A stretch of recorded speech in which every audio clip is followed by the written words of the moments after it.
Doon doon doon doon doon doon doon doon doon doon doon doon doon. Guess who's back? Doon doon doon doon doon doon doon doon doon doon doon. Your boy is finally live again, man. After all of this time of having done live reactions, last chapter we had to do a pre-recorded reaction, man. And you know, as much as I was like, man, this is really nostalgic, I was like, bro, I need to do it live again, man. It's been way too long since I've been able to communicate with y'all, man. So it just feels good to see the starting soon screen, to see all of y'all, man. The drums of peak fiction have gone off. Where is the camera? Let me know if the audio is good, y'all. Holy sweet mother of flag darts. Let me see. Where's the camera? Where's the camera? There's the camera, ladies and gentlemen. Let me make sure that we're good to go there. Hey, y'all already see it. We got the fresh cut, man. You know what I'm saying? We had to do it. We had to do it, man. Let me... Out of all the things that I did to prepare, I didn't prepare the light, but I think we should be alright because I'm getting light from the outside. So I think we should be good. Thank you, Subra. Appreciate y'all.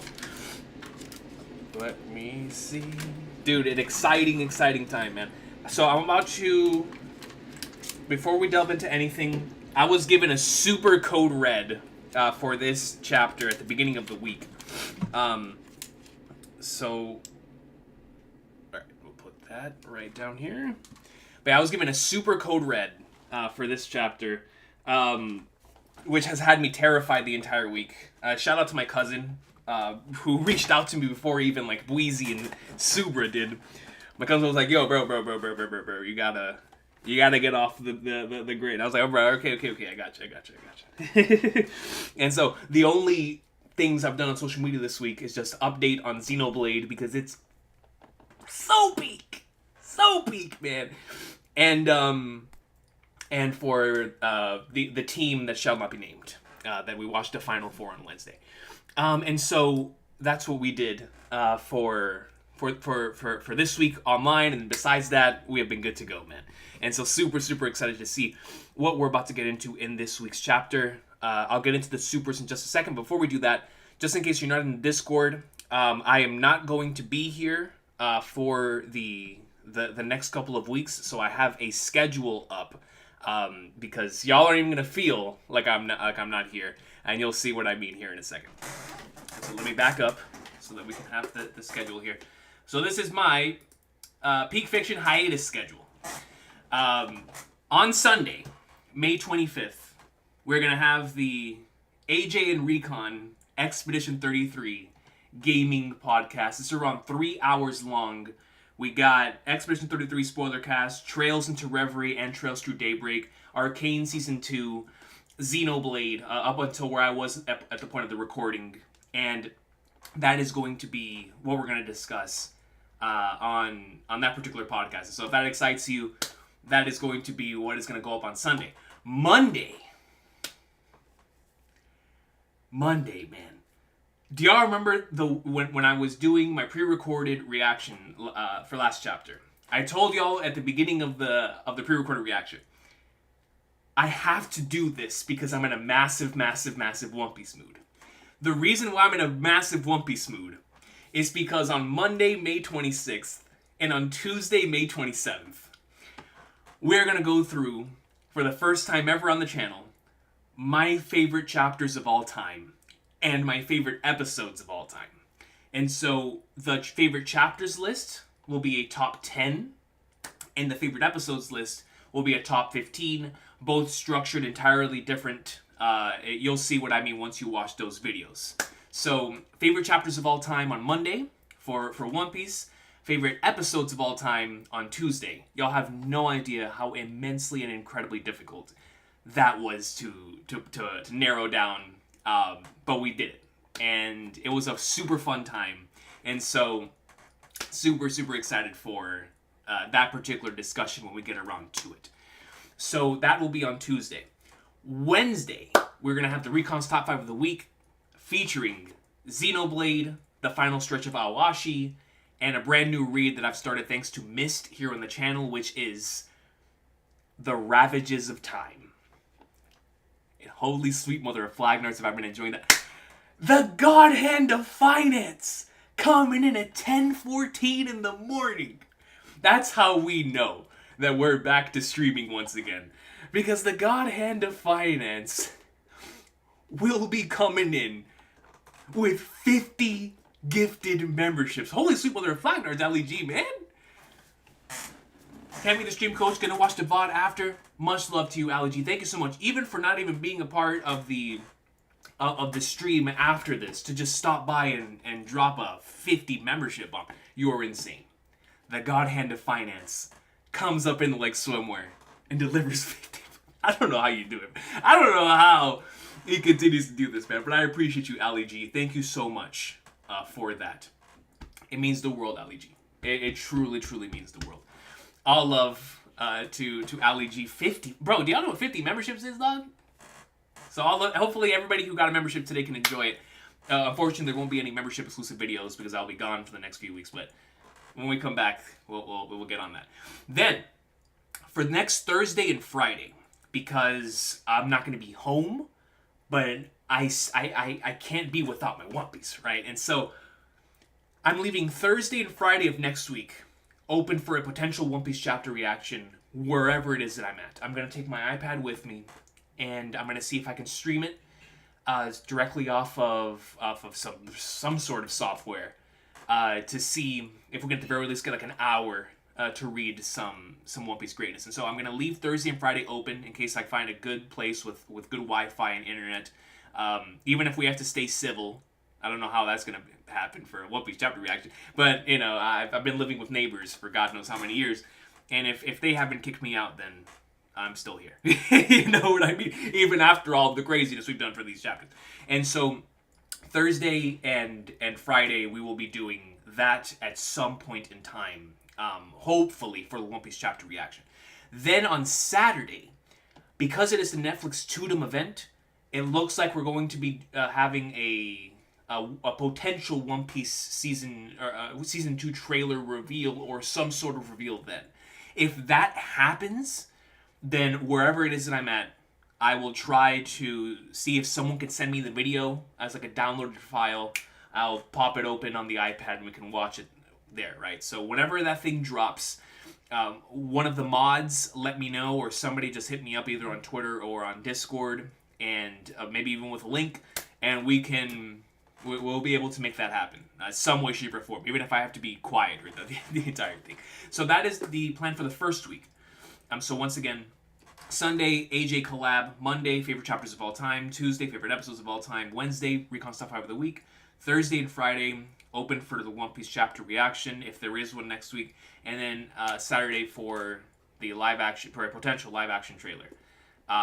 So then, the week after that, on Sunday, June 1st, it's going to be, once again, AJ, Fiji / Radman, and myself doing a Bleach series discussion. It's about 2 hours and a half, talking about AJ's journey through Bleach, as well as our thoughts on the series as a whole in certain different aspects, some characters, some moments, the finale, Thousand Year Blood War, all of that. And so if you're a Bleach fan, that is going to be on Sunday, June 1st. Monday, June 2nd, because that is the release of the Nintendo Switch 2. I'm going to be looking back on the Switch 1 for us to be able to have some fun and look back on the memories of what's been an incredible run for the Nintendo Switch. On Tuesday, that slot was originally going to go to the video that y'all got for the Kingdom Greatness. That was originally going to be the Kingdom chapters 740 to 752 reaction, but because those chapters are so hype, I wanted to get up immediately. I don't know what's going to be in that slot, and I don't know if I'm going to be able to get it up on time. And so those are question marks to see if something will go up in that slot, because something was supposed to go in that slot, but it's already out for everyone to watch. And so that is there for June 3rd. June 4th, a potential top 5 of the week from the car, potentially, where we'll be able to talk about a thing. I put Xenoblade there because that's the thing I'm enjoying the most right now. And so more than likely will be there as well. Then if there's a One Piece chapter the week after, I'm opening the Thursday up for that, and then the Friday that I return, I'm hoping to be able to come back by that day, just in case One Piece comes out on Fridays again. Then we will be here for One Piece chapter reaction, and hopefully a reaction to Summer Games Fest if they let the stream continue and roll, right? Like, and we won't get a copyright strike for all the craziness there. And so, super excited for that. And then obviously Saturday and Sunday, we'll be back with a double for the One Piece episode for the Kuma flashback, which has been sensational so far. Now, once again, to go through the hiatus schedule, it is going to be this, and then it is going to be this, and then we'll be back to normally scheduled programming after that, but it should be a fun week and a half, 2 weeks, until your boy returns for some absolute peak. Now, let me go through some of these supers, and then we'll get into the chapter. Man, dude, I'm shaking, bro, because like I said, I was given the code red, and it's like, man, okay. Behanort comes to membership for 14 months and says, I'm so hyped for you to read this, coach, even though I'm kind of busy with real life activism right nowadays. Whenever One Piece drops, I also drop everything. That's real, Behanort. You know, no matter what could be happening, whenever One Piece drops, you gotta drop everything. I resonate with that deeply, deeply. As a matter of fact, right before we went live here, I was making sure everything was clean. So before, right, we go on the journey. And so I was like, man, that's why if y'all see me sneezing in this video, it's because of all the dust that went up in the air, because I was trying to make sure everything was clean before we head out. But all love to you, Behanor. Thank you so much for that, and also for stopping by. Appreciate you.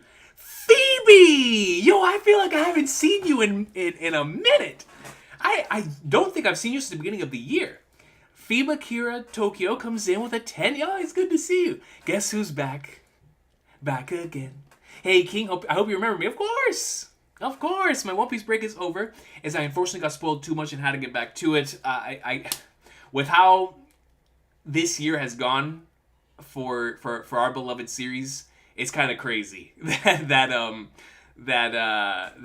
so many things could happen, right? Especially with the mural. So it's like, I can't even blame the individuals who have been having so many discussions on One Piece for people potentially getting spoiled. And so I apologize if I took part in those discussions, Phoebe, that potentially got you spoiled. But I'm glad to have you back. But now I can hear you here again for the peak. All love to you, Phoebe. Seriously, glad to see you again. And I'm so happy you're back with us. I hope the break was a good one. Pluto comes to membership for 26 months and says, time for peak. All love to you, Plutonian Moon. Shout out to my guy, man. Let's Flip and Go membership for 26 months is insane, man. 2 years. And Behanor earlier for 1 year. Y'all are nuts. CB Maddie comes in with a 10 and says, morning coach, stream, let's go. Morning coach stream, dude. We barely do this. And the reason why I'm doing a morning coach or morning stream is because I won't be here at night. And so I was like, I gotta do it in the morning, man. You know, we can't not read the One Piece greatness. Hope you're ready for a legendary chapter, as if that's not every chapter, that's facts. TCB doesn't have the spread, so I'll link it in the chat if you want to react to it. It's so cute. The spread. Oh, like the color page? Absolutely. Oh, wait a minute. No. I think both Super and Akash Panda sent it to me. The thing. Hold on. Let me double check. So thank you for that, CB Mario. Let me double check with the thing. Akash Panda comes in with a 2. So here he is. Speaking of Akash Panda, jump cover and Akash Panda Discord OP channel. Thank you for that. So we will definitely look at that. Akash Panda has me covered, CB Maddie. Appreciate you for that. If I'm not mistaken, I believe Super also reached down and sent it as well. So all love to both of y'all, and excited for what's about to go down. CB Maddie comes to membership for 15 months. Says, Xeno Peak, let's go, dude. It has been fantastic. I am currently on chapter 11. It's crazy, man. Like, this game is awesome. It is, and it's cool viewing it from the lens of someone who's already played Xenogears and a good portion of Xenosaga, where it's like I'm able to see how Tetsuya Takahashi has like is how he thinks and how he produces that on the page. It's fascinating stuff. But thank you, CB Maddie. Xeno flipping peak, man. Then Ali G, once again, thank you for the 50 gifted. Crazy stuff, man. The God Hand of Finance is nuts. Then Rileti Vods comes in and joins the Kingdom of Peak Fiction. All love to Rileti Vods. I appreciate you so much for that. Then a Mikasa Side Piece, crazy name, comes in membership for 11 months. Says, big 11 months, coach. Yo, seriously, a year. Been a while since I last tuned in. I just wanted to ask if you're going to DreamCon this year or not. Unfortunately, I will not be at DreamCon this year. But that's something I would definitely love to do down the line. Specifically, just to be able to hang out with the boys, right? Like I want to see my boy Jay, man. You know, I want to see Laz. I want to see Brago, if they're even going this year. I want to see the squad, man. I want to hang out with them, and so hopefully we'll be able to do that at some point, maybe next year. But this year, I've got to dedicate that time to something else. But thank you, Mikasa Side Piece. I truly appreciate you. Hopefully in the near future, we can make that happen. Then Archie RM goes membership for 25 months, bro. 3D2Y of Peak. That's right. It's going to be a temporary hiatus of Absolute Peak where we're going to leave it for hopefully so that y'all can enjoy the content that's coming. And then, but thank you, Archie RM. 25 months is nuts, man. 2 years. 2 years of continuous memberships, yeah. And then In Due Time, because membership for 21 months, and says, love these morning streams. Hope you're doing amazing, coach. Bless you. Yo, God bless you as well, In Due Time. Thank you so much for that.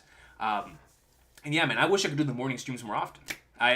What my ideal schedule would be, in a month, I could do a morning stream, an afternoon stream, and a night stream. That way, everyone who can attend one can attend the other. That would be my ideal schedule. But we're not living in an ideal world. You know what I'm saying?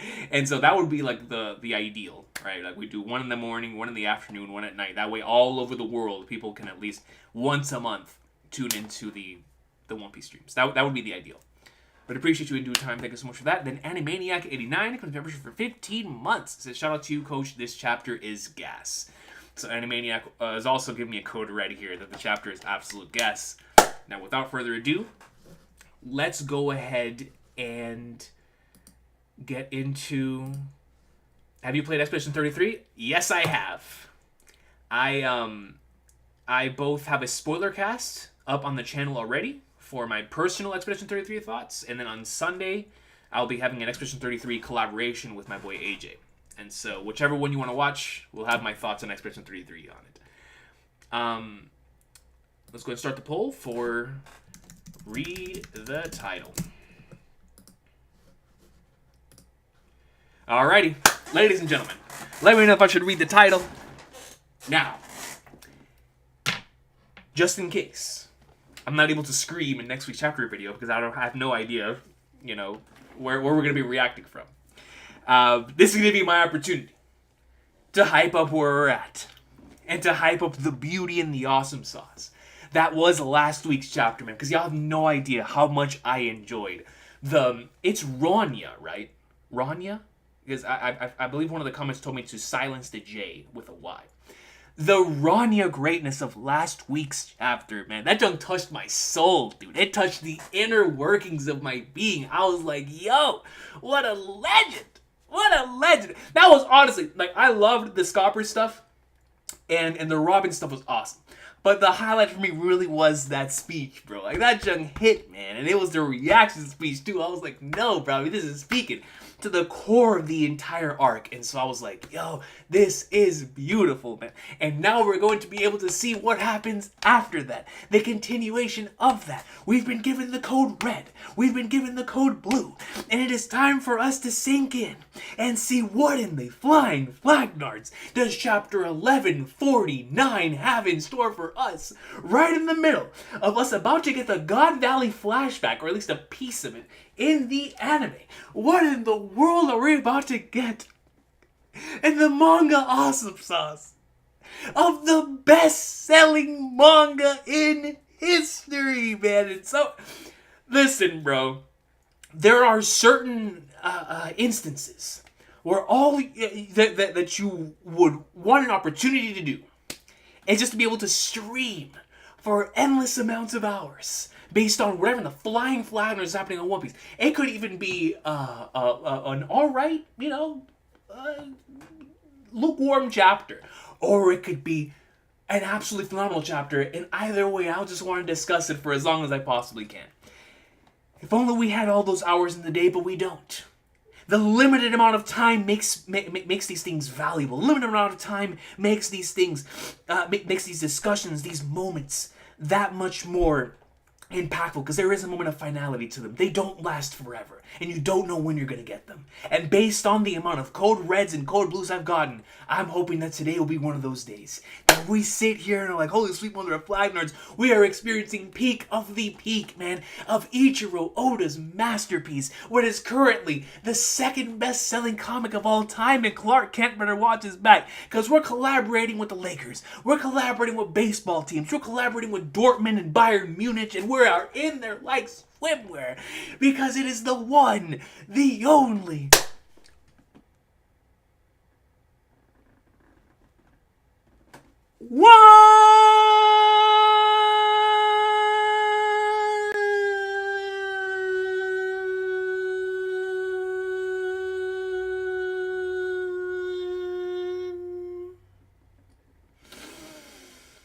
Peace.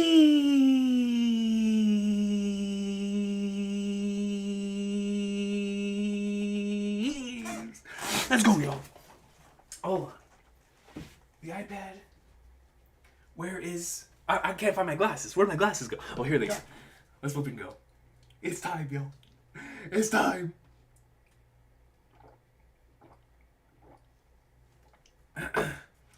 Yes. Oh, we can read the title this week. Perfect. Perfect. All right, here we go, y'all. Oh, man, dude, I'm excited. Let's flip and go. Secret Turtle comes in with a 2 and says, "You are not ready, dog. Fire chapter." But I'm not ready for chapters that the community would normally consider, like, just all right. Right? Like, I'm not even ready for those chapters. Let alone if it's a gas chapter, right? Whew. Let's go, man. All right. Whew, man, dude. It's time. It's living time, y'all. TCB. One Piece. Oh yeah, that's right. I gotta check the cover and the thank you Akash Panda. And Subrub. Thank both of y'all. Let's go ahead and look here. One Piece. And the cover. Yo, so it's got Luffy, Sanji, and Chopper in a buggy that has number 56 on it, which obviously means Gomu. So they're all inside of a buggy, race or die, no rules. Look at my girl Akane on the right, man. So Chopper, Sanji, and Luffy all together right here on top of the cover. Something that says TV, Ani. I can only read those two katakana. I don't know what the rest of it is. You know what I'm saying? I have no idea. But the cover art I think is just super, super cool. Our beloved Straw Hat's in a buggy, but especially the car, man. The car's got the Straw Hat insignia right here with the number 56. That is awesome. Super, super cool. Reminds me of Roadrunner a little bit with like the thing. All right, and then the color spread. Oh man, this.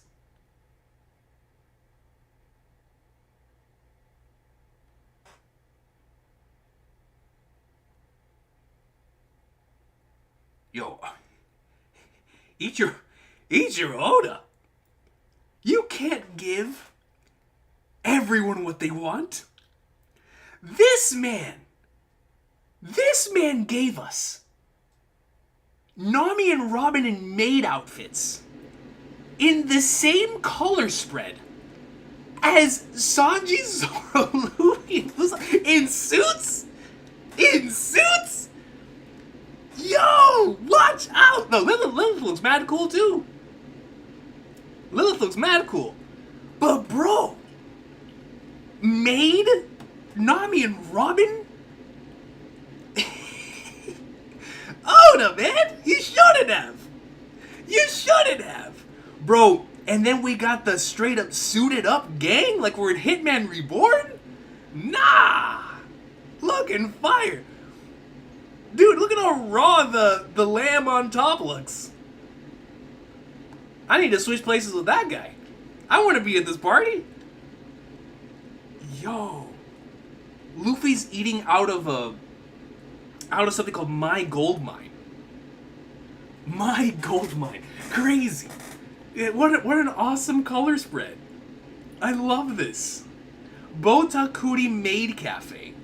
Greatest maid cafe of all time. Bro, I didn't even notice Bonnie. Oh, it says R.I.P. and she's holding it over. Oh, come on, man. You can't do that. Oh, it's a beautiful color. Don't make me emotional. Don't make me emotional with Bonnie holding a tombstone. Come on, man. Yo, what a beautiful color spread. Ah, love our straw hats, man. Love our straw hats. All right, let's get into the chapter. Really, really beautiful color spread. Super cute. Look at this cat. Look at Garfield on the right, bro. Hey, Garfield, is that him reacting to a chapter? Bro, look at Garfield's eyes. Is he live reacting to a chapter? Is that me? Is that all of you? Is he live reacting to a chapter?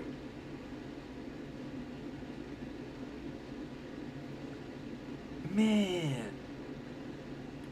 Alright. Appreciate y'all so much. For that.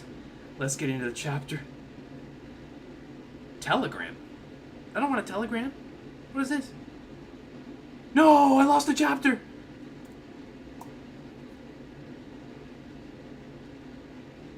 Bro, these advertisements. Here we go. Nami. Ah! What? Here we got Jinbei, Usopp, Robert and Brooke. Chapter 1149. 1 second. What is this, like JoJo? 1 second. Gaban. Bro, Gaban. Dude, I want to know what it is that caused Gaban to utilize this. I've been racking my brain, being like, what in the world could this potentially be, right? Like that makes Scopper Gaban able to prevent them from regenerating.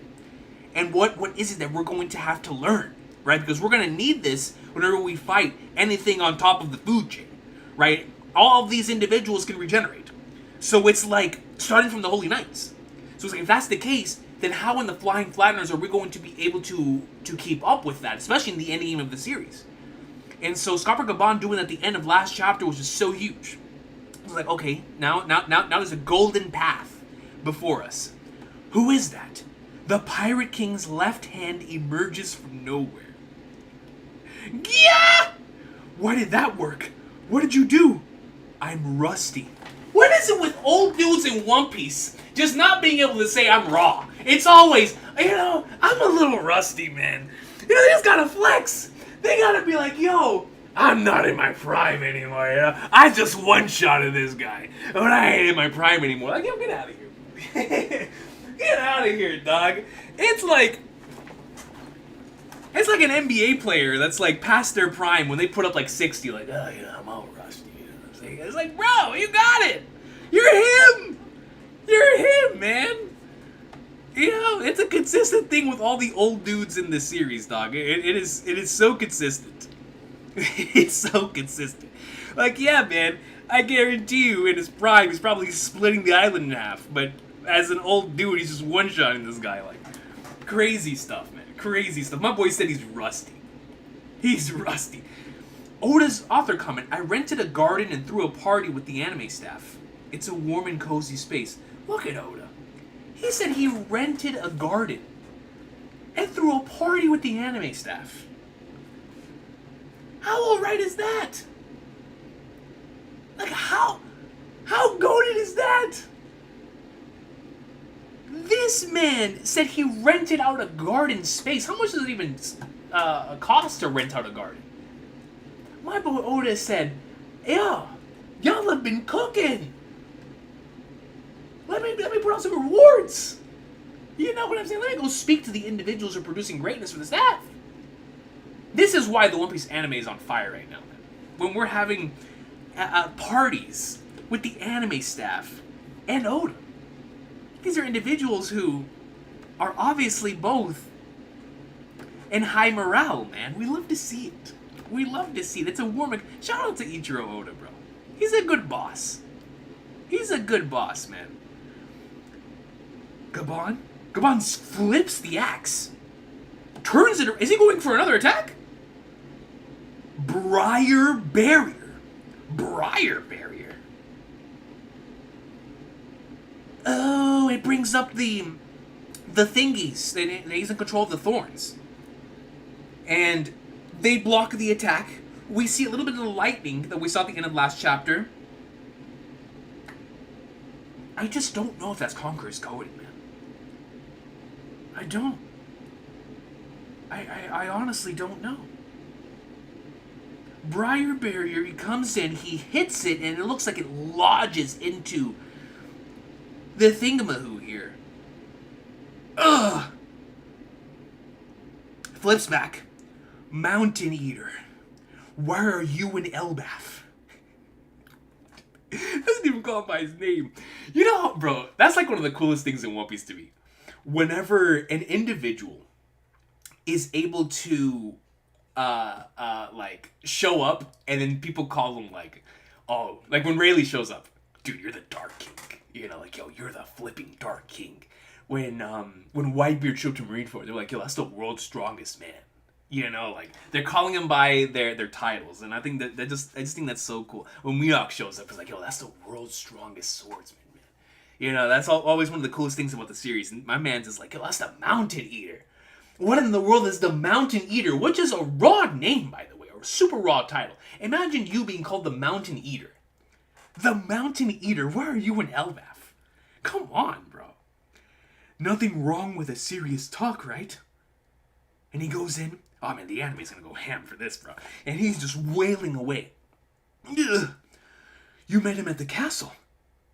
Huh? You met him at the castle. Oh, Usopp thinks he met, wait, who's he talking about? Is he talking about Gaban, or is he talking about, Summers?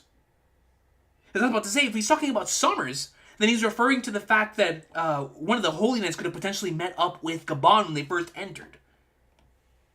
Bro, what is with these ads, man? Yeah, Luffy and Zoro were totally overwhelmed by him. Oh, yeah, he's talking to Nami. Yeah, Luffy and Zoro were totally overwhelmed by him. He's the father of Colin, the kid we met at the school. That old guy? Like, yo, that old guy's him. Yo, I love how it says, Nami says, Luffy and Zoro were totally overwhelmed by him. Like, yo, what is the difference?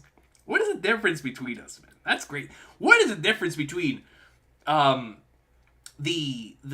a left hand of the Pirate King and an individual who's currently considered a Yonko as well as a right hand of a Yonko? Like, that's just nuts, man. But left hand of the Pirate King is just him. Unless I misheard, he said he's Scopper Gaban. He's equal to Rayleigh. Equal to flipping Rayleigh is nuts. Could you imagine being Roger and having the Mountain Eater and the Dark King as your right and left hand? It's like Luffy having both Zoro and Sanji, bro. It's like, yo, I'm good. I'm good any time, man. He's the left hand of the Pirate King. That sort of person's in the land of giants? Brooke is just covered in bandages. Poor guy. The attacks are really having an impact. How come? That's what I'm asking, Chopper. That's exactly what I'm asking. I can't budge, but I can use my powers to assist you. So, Robin, man, and she's really getting hurt by these thorns here. Utilizing the hands. Stop it, Robin. His iron thorns are a terrible matchup for your hand-to-hand combat style. Double spread. Thorn Rush. Hell of the Crimson Lotus. That's a fire name. Hell of the Crimson Lotus. It comes in. There isn't even a square inch. There isn't even a square inch for you to stand on. Goes in. Fires all of these attacks. I'm in a hurry, you know. He goes in. Cha-cha-cha-cha-cha-cha. We're seeing Gaban in action, bro. Come. How do they say in Japanese? Datekoi, or whatever it is. Come. He goes in.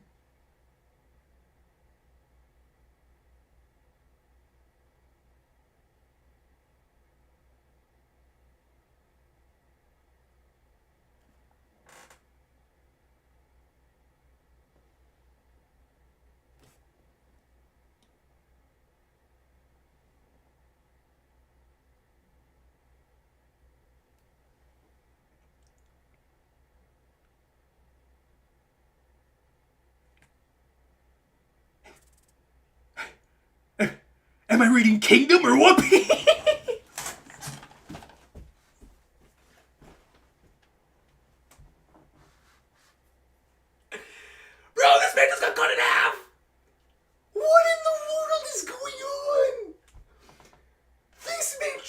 it up like he was playing Mario baseball. Dude, he charged it up like it was a Wii controller. Bro, like we were playing Mario Super Sluggers. And he came in and cut him in half. There's gotta be some sort of thing. There's no way that a dude just got cut in half in One Piece. There's no way. There's no way. Bro, look at this panel. This man comes in, slices this dude in half. Summers gets sent packing, son. The black lightning in the air. Bro, it was a clean cut, too. A clean cut. Oh, man, I'm in a hurry, you know. He goes in, locks it all. He's parrying it like he's playing Expedition 33. He's perfectly timing it. Bum, bum, bum, bum. Bakata. Come. Futenraku. And cuts the dude in half. He's got to put himself back together. There's no way somebody just gets cut in half in One Piece, bro. Unless we're at that point in the series. Oh my god, bro! He bleeds from his mouth. Whoops. That was close. Thorns? Gaban flips back. Oh, I didn't even see this. Translator note, this may be a play on words of Eten Raku referring to a music composition for Japanese nobles. Ah, interesting. Oh, that is actually really interesting, especially in consideration of what the Holy Knights are as like a concept. You know, he's going in and utilizing a technique like that in front of somebody who could be considered that, right? Like one of those nobles. What a cool little thing. That was close. Comes in, flips back. Is Summer still breathing, bro? He's still cut in half! His body's still cut in half, bro! And now he's sprinting! He's going to his son like it's another day on the job! Like he's a delivery man for the USPS! For the mail! He's like, yo, I gotta deliver a package, but I gotta go home to son. So he's going in. And he's like, ba-bam, scan, ba-bam, scan, ba-bam. And he's sitting there, he's driving, he's like, and he tosses the mail. Tossing the mail truck. I mean, bro. He's like the Amazon delivery drivers who tell you that your package is going to be there in 5 hours and you just ordered it. You just ordered the thing on Amazon. It's like, yo, I will be there before the end of the day. Son, this man is an Amazon delivery driver and he's moving. And he's getting paid. And he's getting paid, man. This is insane. This is absolutely insane, bro. It has to be Conqueror's coding at this point, right? It just has to be.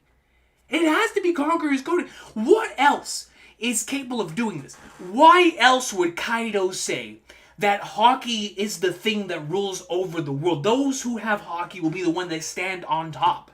Because those are the only things that can stop stuff like this. It has to be it. It has to be Conqueror's coding at this point, man. But then if that's the case, I don't see our entire crew getting Conqueror's coding. So how in the world are we going to deal with all the Flagners we're going to face at the end of the series? I don't know, man. I just don't know. But he's caught mid-sprint, never breaks stride. He's moving. Nami and Usopp are shook. I'm shook. He took him out! And he's still moving. Chopper? Chopper, where are you going? Ouch, it hurts. How was he able to cut someone who's immortal? This could be critical information. Chopper! Coming in with a reconnaissance mission to go gather some information? No wonder he was on the cover with Sanji. He's trying to Mr. Prince this thing. Oh, Chopper! That is fire. That is absolutely fire, bro. So Chopper's about to go attempt to find some sort of way to gather this information for the rest of the squad, which is super cool. Not a role I was expecting Chopper to have here, but it makes sense as to why we keep cutting back to him in regards to that. The kids. All right, well done. We see Jude killing him. Oh, God. This should be good. Bro, and the entire thing is set on fire, bro. That's their history, man. That's like we say in Spanish, es su cultura. Es su cultura, man. And when you take out somebody's culture, when you take out somebody's history, it's like the only thing that can carry that on into the future is you. Now you are the only ones that have that information. Right? Like, especially in a place where they can't access something like the internet. I mean, I guess they could because of the egghead stuff. But prior to that, there would be no way for them to be able to have access to any type of this, any sort of this information. Like, you are burying thousands upon thousands of years of history here. They're so incredibly important, not only to the overall grand scheme of the narrative, but they're so important to their culture, bro. To the way that they view life and things, and that is extremely important to them. And so, for them to come in and burn it, I just wonder how they're going to end up reacting to this, right? Especially coming off of the end of the last chapter. Man, and all the individuals here can do is just cry. Cry in the face of something that they cannot do anything about. This should be good. I understand you did all you can. That's enough. He goes in, to add fuel to the fire, goes in, charges up a bow and arrow with flames on the tip. Flames on the tip, bro. As for over there, I'll deal with that. Goes in, aims, sets it on fire. Wah! Now it's really burning. All of their history, bro. The library. Now, see, I was wondering, why would Oda give us something like the mural so early on in the arc? It has to be because something's going to take place that wouldn't have allowed us to have seen that at the end. So it needed to happen at the beginning. Because it seems the type of stuff that you would normally see before you transition into something else, right? At the end of an arc. But ever since we saw it early, we were speculating here in the comment section, like, yo, there has to be a reason for that, for us to get this information so early on. Same thing with the Saul and Robin stuff. And now we're seeing that firsthand, man. Like, the island might burn down to this point. The library, and you know that's gotta hurt Robin. And look at Saul. Saul can do nothing about it. All of Saul's hard work back in Ohara, just burning to ashes, man. Man, I feel so bad for Robin, dude. It's not your fault, Chief Jarl. The words of our ancestors are, history itself is. And you can't blame them, man. Like, this is so important to them, bro. It's basically they're both religious and historical texts are being burned before their very eyes. And for them, they're thinking of the next generation. They're thinking of the generation that's coming up, the generation that, that they wanted to instill these things into and teach, and for the generation after that and generation after that, right? Like, it's like Hideo Kojima brings up in the Metal Gear Solid franchise. One of the core things about that series is that humanity lives in order to pass on its genes, its memes, and everything of the sort, right? And so for the individuals here in Elbaf, especially for the elderly, like a Chief Jarl, he wants to pass on everything that he knows to the next generation. And so now with these things burning, it's like, what is to be done with the future? What is to be done with the future that does not know anything about the past? And so now we're going to have that answer that question and answer at the forefront of the remainder of this arc. The words of our ancestors are, history itself is. This is Jude killing him. Ignition is complete. Withdraw, child. And we've got them on the arrow. Is it so hard to show a little joy? And Gunko's here with Rania. I'm sorry. I'm super sorry for being alive. She's apologizing for me. Because they chose her over the text. She must feel so bad for that. She was like, yo, screw me. And like she said in last week's speech, I love my friends too much. I love that school too much. All of that is too important to me. Just let me go. Showcasing true kindness, a true warrior spirit. You know, that same individual's like, yo, I'm sorry for being alive because it just caused the situation, this horrible situation. It's all my fault that everything is burning. Stop it, Rania. Rania. I'm sorry, that's not true, Rania. Yeah, y'all go back her up, man. Y'all been sitting here for too long, bro. Y'all go fight Gunko. Culture, history, children, even military might. Gaban! Oh, let's flipping go, Gaban. Let's go! Come on, Gaban. You lot have no right to take that away. The Pirate King's crew, you do know resisting means the hostages will die, right? Hey, it's Yasan! Colin, Yasan is here! Don't give it away. Colin, he's come to rescue us. And he's still moving. Everyone's still moving. Dad!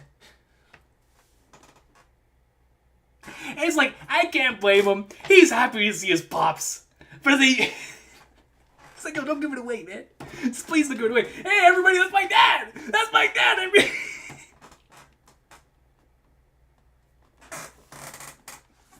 He's proud of his pops, man! You can't blame him for being proud of his pops! My dad is stronger than everyone else's. He's like, yeah, man, that's my pops. Let's flip and go, baby. He'll save everybody. Hooray! And Gunko just looks to the side like, well, that's a good piece of information. And yo, my guy Gaban is shook. He's shook. He goes in. What just happened? He says, yeah.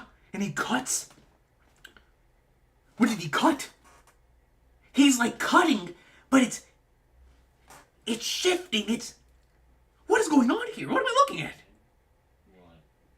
Is he like colliding with the arrow? Or is he causing like an attack to curve? Like in the Wanted movie. Yeah.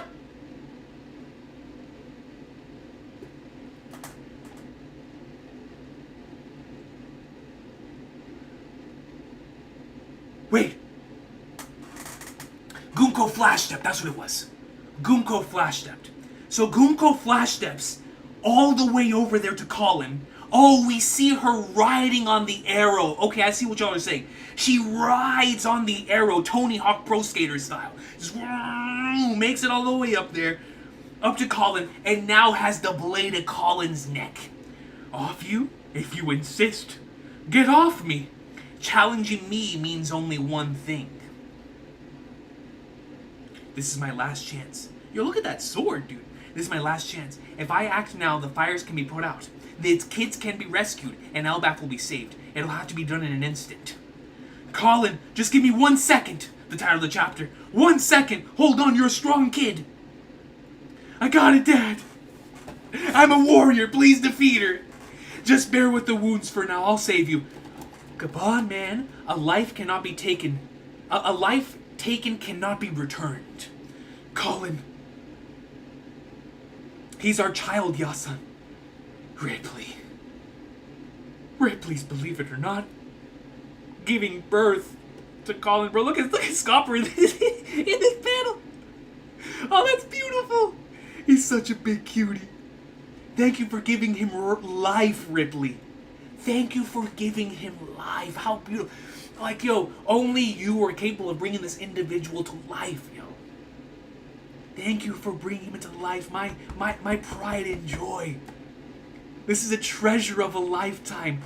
Oh, what a line, man. Connecting to the core themes of One Piece.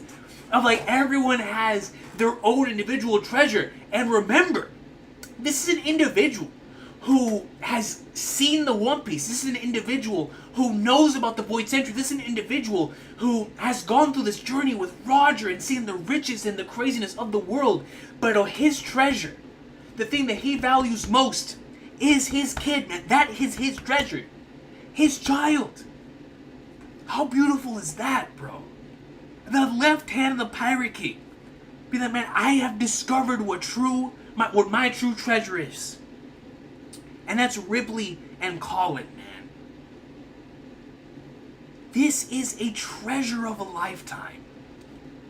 What a line, especially coming from Scopper flipping Gaban, man. Wow, Colin, please be okay. If I can't stop her here, this tragedy will worsen. And he's winding up. Did she hit him? She pierced him? No. It's gotta be the observation hockey. It's gotta be the observation hockey. The future sight. I can take it, Colin. Please stop. I give up. Gaban cries no. He cries and gives up because he saw the future in which Yoshi was legitimately gonna kill him. Oh, he puts down his sword. Oh, man. Yo, Gunko's really about the business. Gunko was actually about to execute this man.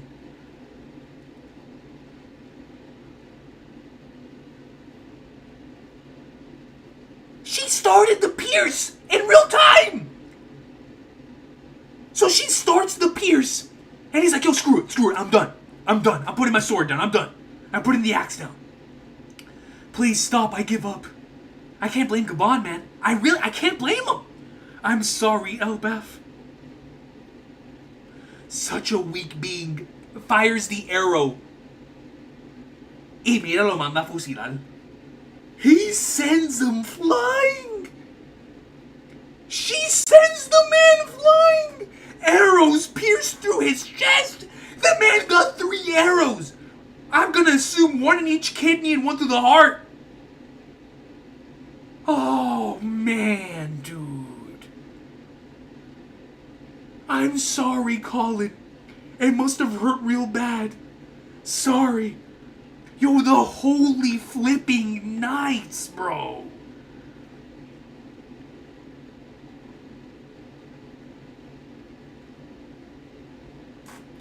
Gaban gets sent packing. Colin starts crying. Daddy, and he flies off. Daddy! Is Chopper gonna go after him? Oh, because Chopper, of course, Oda put it to where Chopper would chase after Gaban, seeking information. But of course, because Chopper's going after Gaban, he'll be able to heal him. He'll be able to provide him some sort of medical support for his injuries. Genius. Utter flipping genius, man. Oh, wow. So that's what Chopper's gonna do, and he's gonna get the information necessary at that time. So maybe when Chopper comes back, we'll be able to know and understand what it is that we have to do against these flying Flagnards. Man, the fact that Gunko was really about to execute this kid is nuts. Nuts, bro. Gunko, man. Relax, take it easy. I know that you're about the business, but you might be too about the business. Too about it. Yo. Gunko. Wow. Daddy? Yasan. Daddy. Father. Is that a Gunko memory? Father. Hold on. Daddy. Yasan. They yell. They were yelling. Daddy. Their. Father. And we see Gunko simply thinking back to that term, that word, father. What is this memory? Is that Brooke?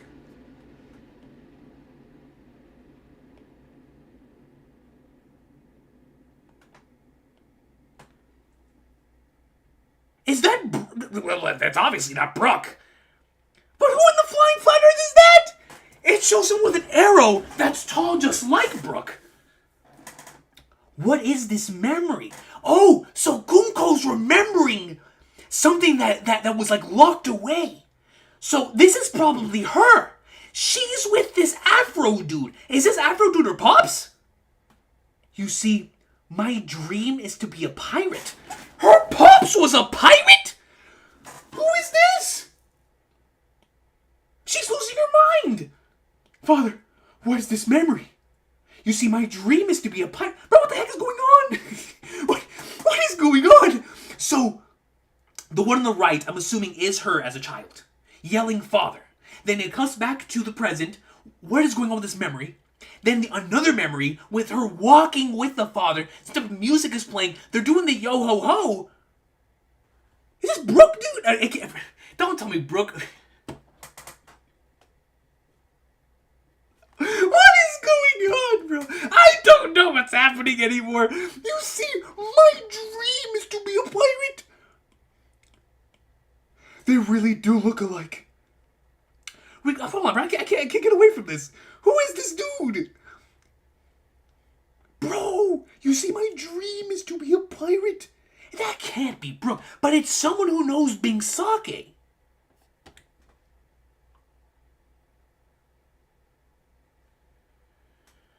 They really do look alike.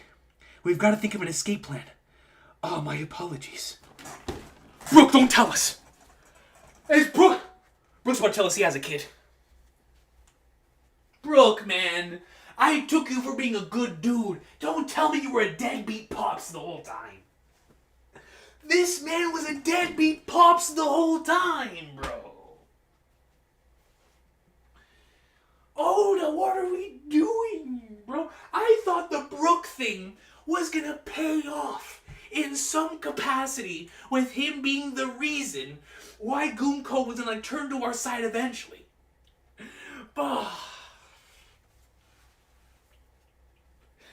Brooke. Mother of Flagnards. My apologies. Brooke. Well, Brooke, before I put allegations on you, let me see. Is that you, Brooke?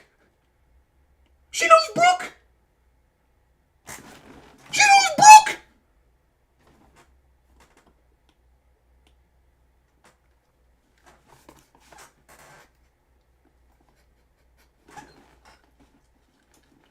Is he really a father, bro? Is Brooke Gunko's dad?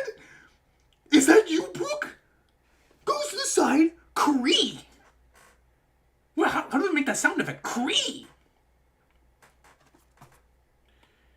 What is with all of this commotion? Who's saying that? What is with all this commotion? And it's written in weird text. Summers? Great Emu!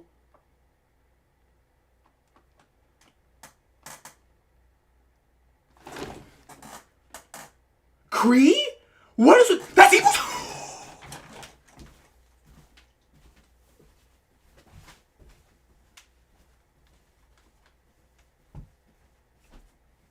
Get out of town, bro! Hold on! He's speaking directly to them!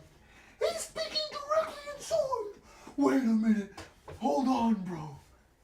Yo, he's saying, dog, why aren't you guys completing the mission? Why aren't y'all doing what needs to be done, bro? Hold on. Hold on, man. Wait a minute. Wait a flippin' minute, dude.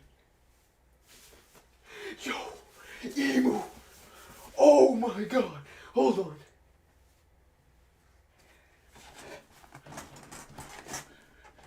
Brooke, we'll talk about you later. Emu speaks directly into Summer's mind. What is with all of this commotion? Great Emu. And I'm going to assume the Cree is what Gunko feels. The Holy Land is currently in a sea of flames!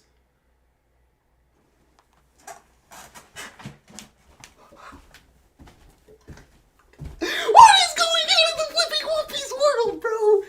The Holy Land is currently in a sea of flames. Dragon! Dragon! Come on, man! Come on! The Holy Land is currently in a sea of flames. What is with this person? Her face got all scary. Thou seems to require additional military force. Thou seems... I gotta take the iPad off, bro. The Holy Land is currently in a sea of flames. Thou seems to require additional military force. Mu will show thee.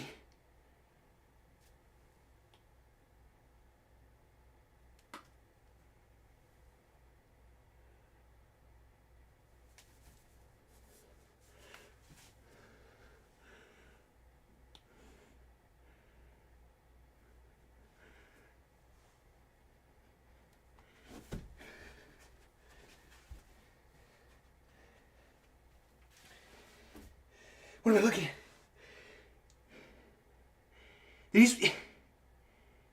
Is he speaking through Gunko?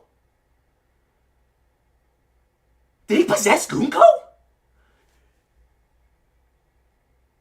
Evil's on Elbaf!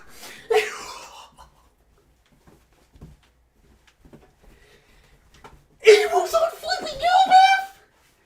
Wait! Is that what this is implying? Mu will show thee the dominion. Mu will show thee the dominion of God. It's over. This series is over. They gotta resurrect Roger. Shank's gotta show up. We need Dragon. What is going on?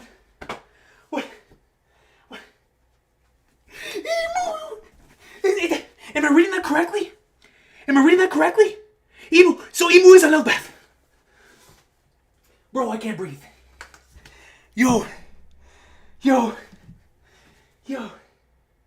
Emu.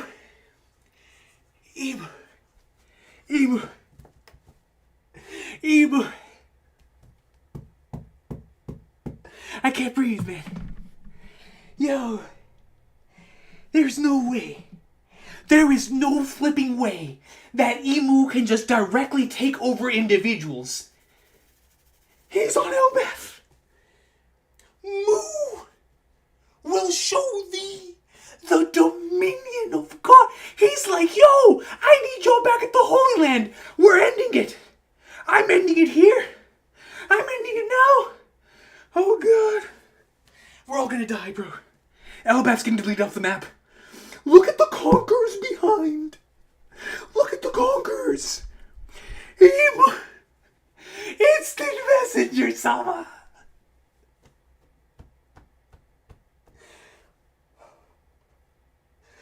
Dude. Oh. Hold on, man. Hold on.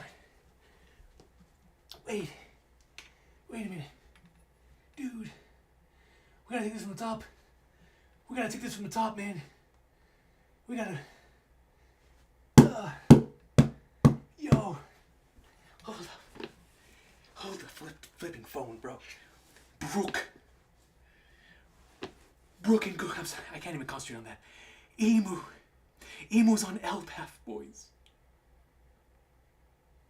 Emu's on flipping Elbaf.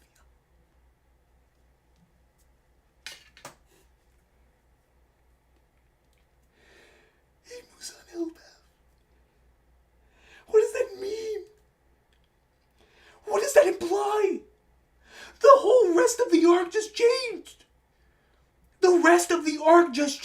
Emu is in Gunko and is about to show the world pain.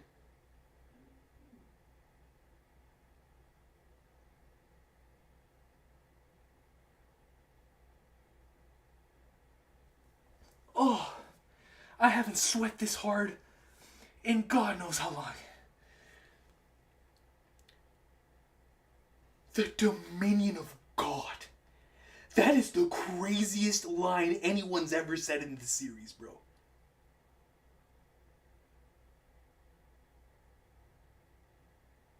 Emu. Flipping Emu. We have nothing to deal with that. We gotta have a Yonk. We gotta have Blackbeard, Shank. Bro, but the Holy Land is in flames. What is happening in the Holy Land? Does this have to do with the time thing? Remember the time thing? Where when the arc started, we didn't know how long we would be within Elbaf. So is the world just in that much chaos right now, where the Holy Land is in flames, but maybe the Revolutionary Army, or Blackbeard, or someone is up there attempting to box, but in the midst of Emu doing this, he's like, yo, or all this happening, Emu's like, alright, y'all want to do this? Let me call back my military force. And he goes in and says, I will be the military force for y'all. Takes over Gunko, who's already taking over the situation at hand, and says, nah, I'm going to take over this now. He showed up like Pain. Scopper Gaban is already taken down. The Straw Hats are captured. Bro, I promise, on every fiber in my being, if we see Monkey D. Luffy versus Emu in this arc,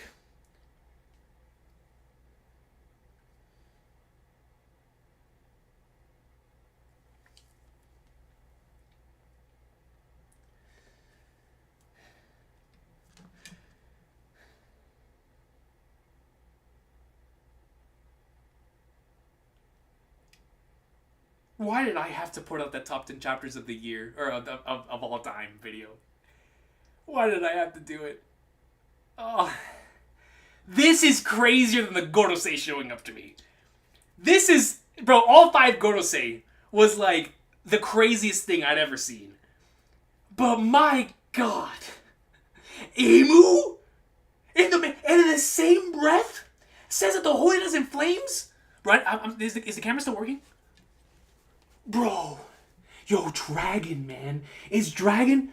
Are we gonna go around the world next chapter? Are we going around the world next chapter? Are we going around the world next chapter? Bro, the series is over. The series is over. That's it. Who is Gunko's dad? Bro, this final spread is messing with my mind. We got someone that looks like Brooke, the music, and now Emu?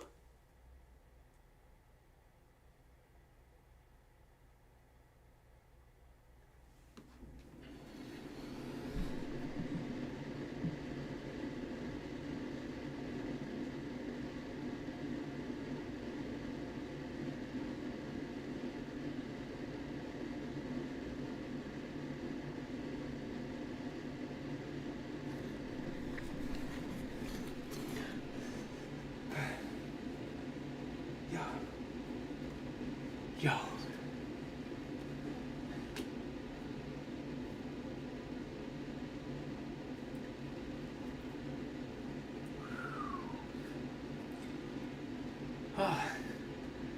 Oh man.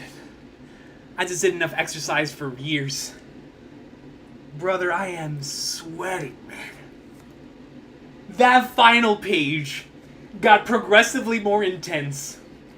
Who in the entire Flagnarts could have possibly anticipated, coming off of last week's chapter, that in this week's chapter, Gaban would be taken out by Gunko, and then following that up would be... I don't even feel it, that's how much my adrenaline's running. Would be Gunko's potential pops, Brooke. Mother of God. And then we go into... when I saw the text, I was like, what in the flip? And then Jude killing him was like, yo, Great Emu. I was like, Great Emu? And then he shows up. He takes over Gunko's body. How in the flip is that possible? Moo will show thee the dominion of God, bro. That's crazy, man. Yo, the island is about to be deleted. He's like, bro, we need help, man. The Holy Land's getting wrecked. The Gorosei are getting stopped. Bro, I swear on all of this Flagnarts, bro. If we go back to the Holy Land and we see Dragon fighting any of the Gorosei, Garling or flipping Emu, I'm done, man. I am done, dude. Yo, we're about to enter the best stretch in all of One Piece so far, bro. If we go around the world in the next few chapters, it's over. Emu is here, man. The thing is, I want to go around the world next chapter, but I don't. Because I want to see Emu. I want to see Emu do Emu things. So, now I'm curious. What in the world is the connection between Gunko, the arrows, and Emu, who use the same arrows against Cobra? Now I'm really curious. Because there has to be some sort of connection. There has to be some reason why he's specifically able to take over this individual's body specifically. I don't know if it has to do with the contract that they all signed, right, where they can pass through the thing. Yo, man. This chapter ending is right up there with the all-timers. This is unreal. Who in the flying flagnars would have predicted Emu? Emu! Being on Elbaf. If there was one character I was sure it was Endgame. Was like the most Endgame character of Endgame characters. And it is still the Endgame character. But popping up on Elbaf? Bro, I would have believed Roger. I would have believed a Seraphim Whitebeard. I would have believed Buggy at Shanks versus Mihawk. I would have believed all of that happening on Elbaf before Emu showing up. Emu? What in the flying thunder does Oda have in store for the rest of the arc? What? I'm going...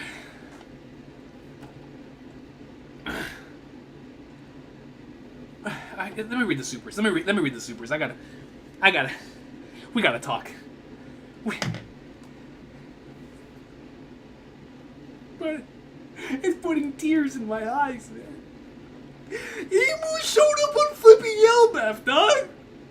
Moo will show thee the dominion of... Bro, that's the rawest line anyone's ever said in One Piece, bro. I don't give a flying flag last night. That is insane.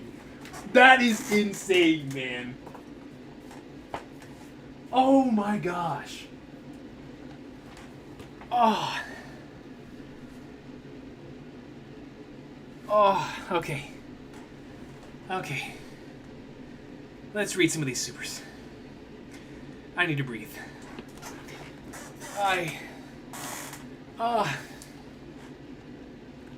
How did we get this chapter in the mural in the same year? And it's not gonna stop. Bro, if we go around... I'm gonna read the comments.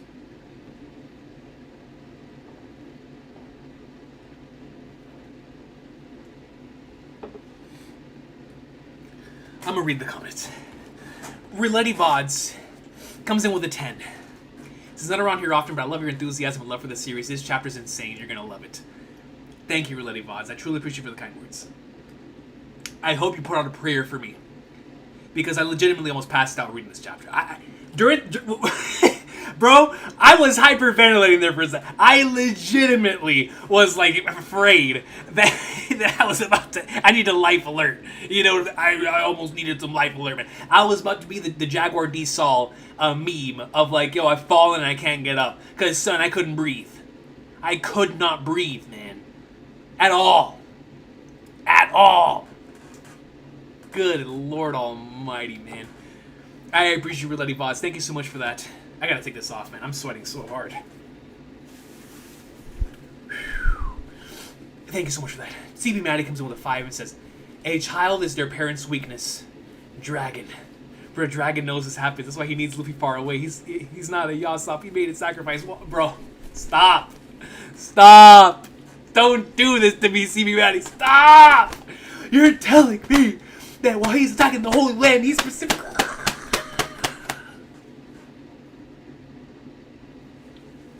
As if I needed anything else to let me know that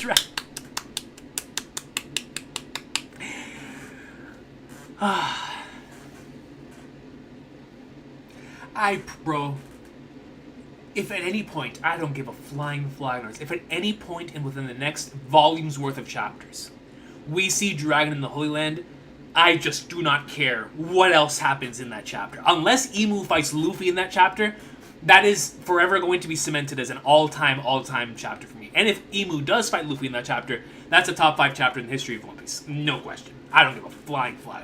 Dragon attacking the Holy Land. Do you know how long I've been waiting for that? Do you know how long I've been waiting for the Revolutionary Army to declare war on the Holy Land? To go into like swimwear on the Holy Land? See Dragon do something? Ah, I can't flipping wait.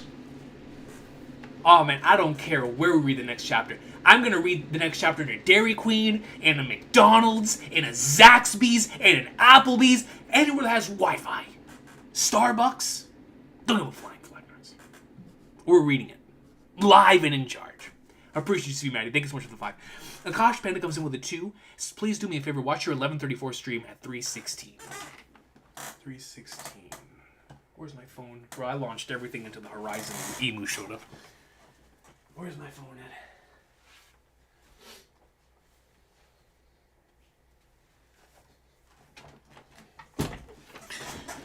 Okay. Let's see.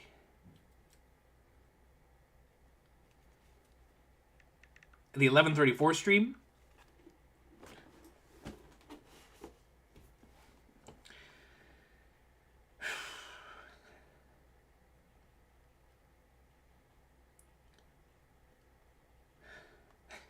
I need air, bro. I desperately need air. 11:34, 11:34, 11:34. This, bro, we had Stabs show up in this arc and Emu. All right, 3:16:36. Let's see. More parallels. We had an Odin parallel. That day, you're right. 3:16:36. Let's see.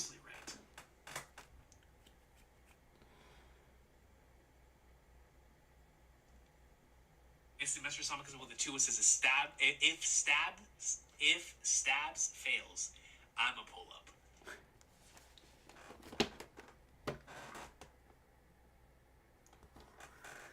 This man is a prophet, dude.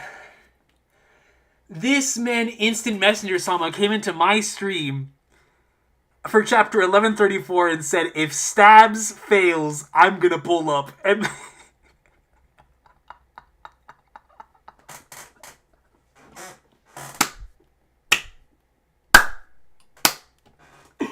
there's no way, bro.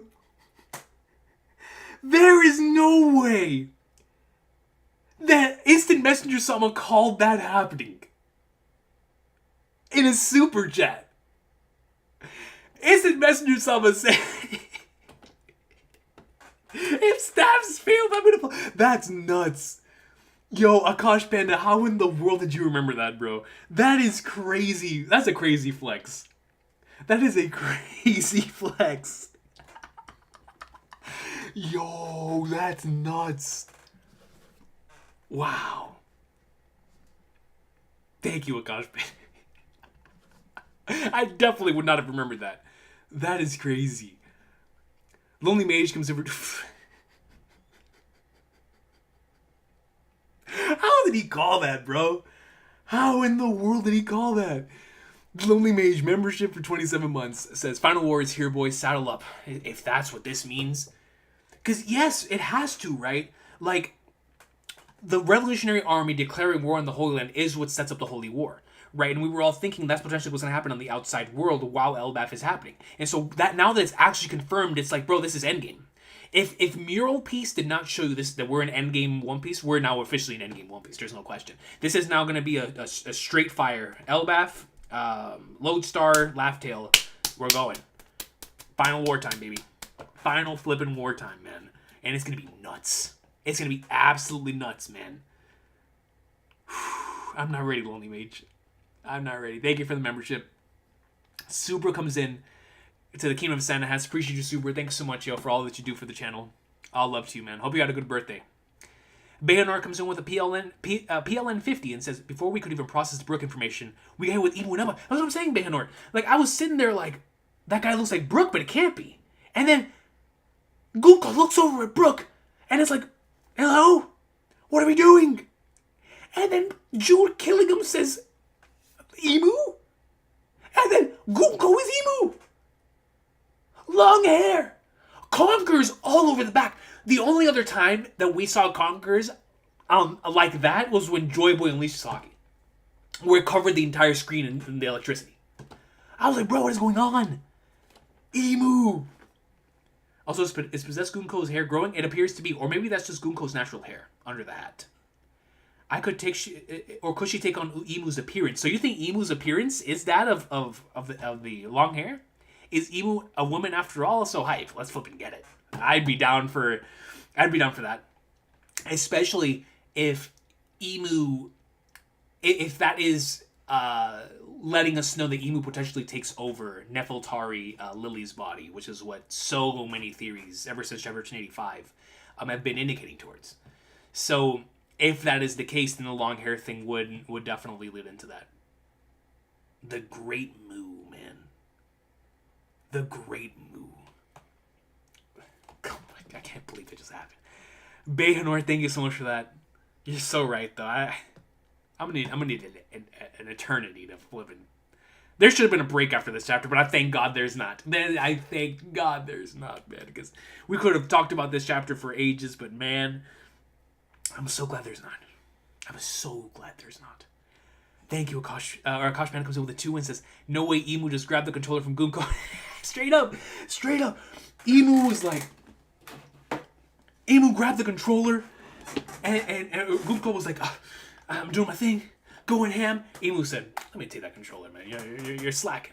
You're slacking." You know what I'm saying? It's like whenever you're a kid, and my brother would hand the controller over to me. It's like, "Yo, take care of this, man. I got you, baby. I got you.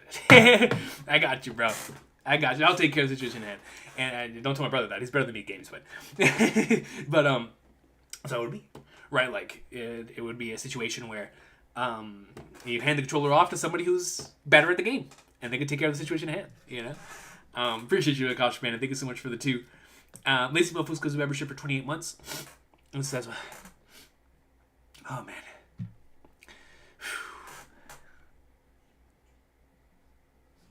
It says, Cow-sama? Is that a cow? Moo? He put a cow emoji to show the moo. Moo-sama, that's facts, Lacey Mofos. That is facts. Moo-sama is facts. Appreciate you. Man, Lacey Mofos, 28 months is nuts, bro. 28 months, man. Yo.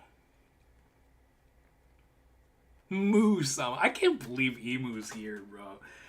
What in the flying flag nards is going on in One Piece, bro? How in the world was this not something that similar to the 1044 thing? Like when 1044 was about to drop, or like when the thing is dropped, it was like everyone reached out to us, the content creators, and we're like, y'all gotta get off social media. This is not a drill. This is not a drill. And even though I did get a lot of social media requests for this chapter, I'm shook there wasn't more based on Emu. Emu, bro. Like, what a... Yo, thank God for Sue, bro, my cousin, and Weezy Bird, man. That's all I gotta say. Thank the flipping heavens, man.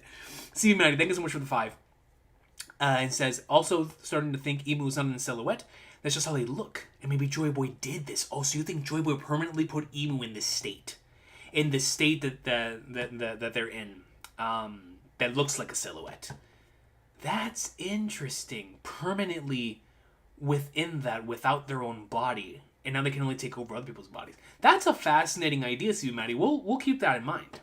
Keep that in mind for the future when we actually do get to see Emu like firsthand, not through somebody else's body, right? When like Emu shows up with their actual body. Bro, if Luffy and them make it up there,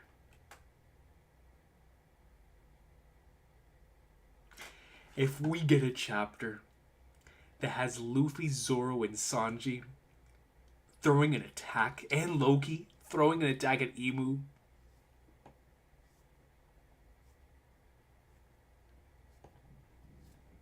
what I want more than anything else, as a hype man, I want Luffy to make it up there. And I want him to feel the hockey, or maybe he even feels it from below. And I want either him or Zoro to make a connection of like, dude, this hockey's like one of the craziest things we've ever experienced. Like, they're like, holy similar flag nerds. What in the world is going on up there? Like, we have to hurry. Oh man, dude. What is happening? Thank you, CB Maddie. And you're absolutely right. If Joy Boy did permanently leave them in that state, that would make me even more interested to know what else Gear 5 is capable of, because that means he did it in Gear 5. The Gear 5 permanently put them in that state. Thank you, CB Maddie. TD Boss comes to membership for 6 months as coach. Sorry about United. We're not talking about that team today. I was played. Hey, listen, this chapter made up for it. I knew something had to have happened because United looked so bad. I was like, I had to get equivalent exchange in some capacity, and I got one of the best One Piece chapters. So I'm good, bro. I got Emu showing up on Elbaf. Who cares about United? Who cares about sports? Who cares about my boy? My flipping goated series is going ham. That's all I care about. Appreciate you though, TD Boss. Thank you so much for membership for 6 months. Super then comes membership for 26 months and says, Dragon in the Holy Land, Emu and Elbaf, and Loki and Nika versus Emu next week. If all of that happens in one chapter, that's what am I gonna do? I'm not gonna be home next Thursday and Friday, bro. I'm gonna be on TikTok as a crazy guy. I am, bro. Somebody else is gonna be filming me from like afar. But like, what is this crazy guy doing, bro? It's Emu. It's flipping Emu, man. And then if the person wants to be like, yo, what are you doing? I'm like, bro, I'm reacting to One Piece. I'm reacting to the goldness, man. I'm reacting to Emu and Nika and Loki and Dragon. How come he said, come on, man. How will you not shout next week, go raw fire peak? Like, bro, man. Exactly. Diva says, I want Emu to say Luffy, to see Luffy and say, Nika, it's been 800 years. I'm gonna cry. Bro, I might actually shed tears when we see that. The universal language. Go raw fire peak, man. Bro, I promise, if we start next week's chapter with, and meanwhile, in the Holy Land, forget it. But like I said, at the same time, I don't want that, because I want to see Emu go in. Could you imagine seeing Emu just do something? I want to stay on Elbaf, man. But we could potentially be starting in an around the world section of the story. I don't know, man. TD Boss gives 10 memberships to the channel. Thank you, TD Boss. I appreciate you. I hope everybody enjoys those memberships. All love to you, TD Boss. Thank you so much for the membership and for the 10 gifted memberships. I appreciate you so much for that.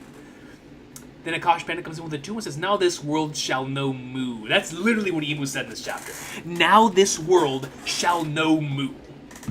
Saint Nerona Himu. Come on, man. What is going on? Literally Akash Panda thus, that's exactly what I thought of. Was like Pain showing up, or like when Madara showed up and it was like, what the flip is going on? And then it's like, yo, Emu's here. Now the world shall know Mu. Yo, none of us at where we are right now can even hold a candle to Emu.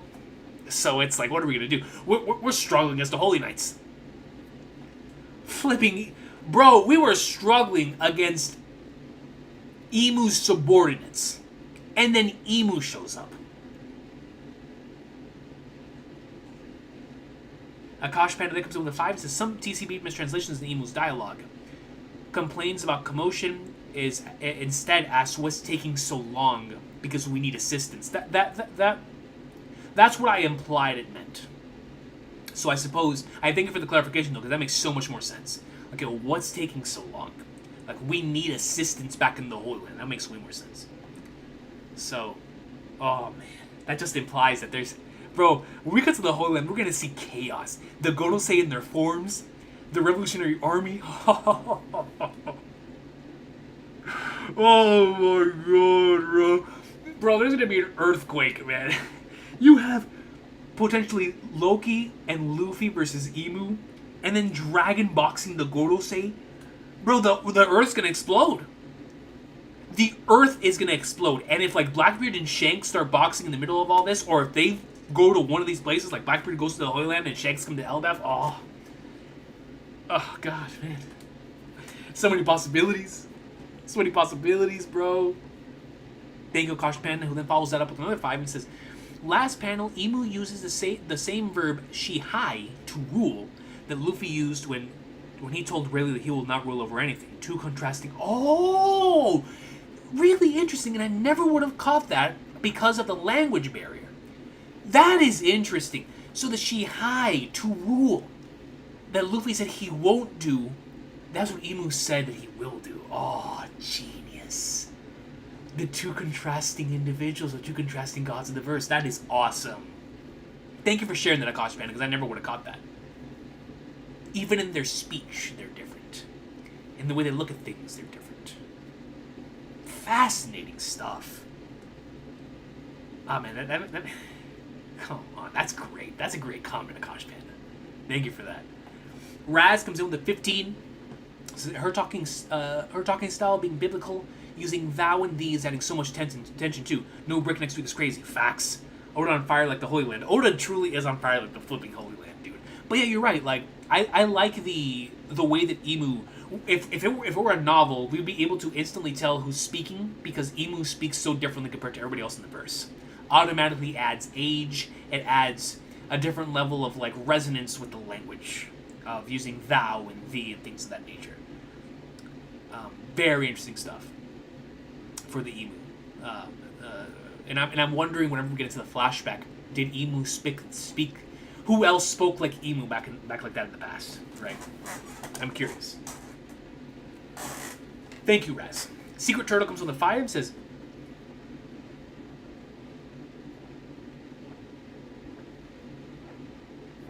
I think Gunko's daddy is Yorkie, and Brooke was like his uncle. You know what? I can see that. So Yorkie and then Unc Brooke. Unc Brooke would go hard. And automatically, we already knew the connection was there between Gunko and Brooke, but this is even deeper. This is family, right? Like, this is a blood connection. Or a potential, quote-unquote, blood connection with Brooke being Unc. And think that the key to stopping immortality is music-based. Humming sword buff? Ooh! That would go into the Big Saki. That would go into the music. Oh, I like that. That's interesting. Some sort of resonance on a musical level. That's a really interesting idea, Secret Turtle. I like that. Humming sword buff would go crazy. Humming sword against whichever one of the Holy Knights. That'd go hard, man. I like that, Secret Turtle. That's a good comment. Thank you for that. I'm down for Unc Brook, though. I definitely am. Michael Mickles comes... Listen to this, y'all. Michael Mickles comes to membership for 40 months. 40 months? 3 years, bro. 3 years and 4 months. 40 months. Leaves it at that. It speaks for itself. It's peak fiction. Appreciate you, Michael Mickles. Thank you so much for that, man. I hope you're doing well, brother. Super comes in with a 100s and says 2 things. Emu asked for assistance in the Holy Land. So Emu's trying to finish it up quickly in Elbaf. 100%. And second, Brooke.